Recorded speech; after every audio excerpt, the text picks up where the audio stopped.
I'm going to show you guys how I make a Lebanese traditional dish called Moghrabiyeh. It can be made with chicken, beef, lamb, whatever meat you choose.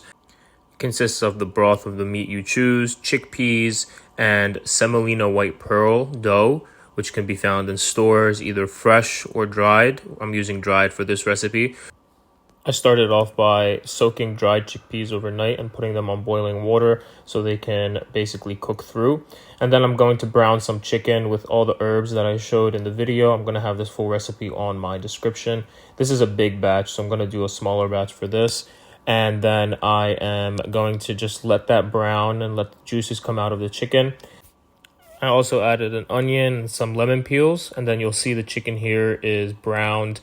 And then I'm going to put it in a new pot and put all the herbs that were in that pot in this pot. I tried not to get the fat of the chicken into the pot as well. However, I'm going to be draining this out later on. And then you're going to boil your chicken. I put more onions and more herbs. And I'm checking my chickpeas here to see if they're cooked through.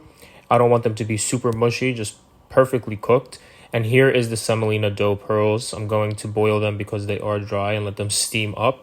And after that, I'm just going to go check if they are cooked through as well.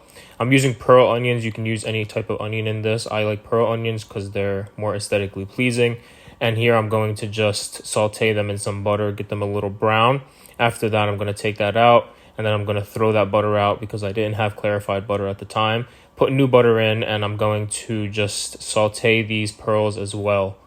I didn't know how fast this video was until I started making these voiceovers. But anyway, I'm going to saute the pearl onions and the semolina pearls with some seasoning, caraway, which is caraway, and some other seasonings. I'll have that in the description. I'm going to drain out my chicken broth. Here I am just taking out the liquid. Don't throw that out. You need that. Breaking down my chicken in big pieces. I don't like small pieces because when you reheat it up, they start breaking apart and all that. And I don't like chicken that's super small. And then I'm putting it to the side. I'm portioning out my chickpeas as you see here. I'm going to add the pearl dough and pearl onions with the mix of the spices, just sauteing that a little bit and then adding my chicken broth. And the majority of the seasonings within this are going to infuse in the chickpeas and the pearl dough. So I keep it on high heat. When I see that it's been on there for a good 15 minutes, I add in my chicken. After that, you just put some in a bowl with everything in it and just eat it like a stew. Or you can drain it from the liquid and make sandwiches with it, which some people do. And it's delicious either.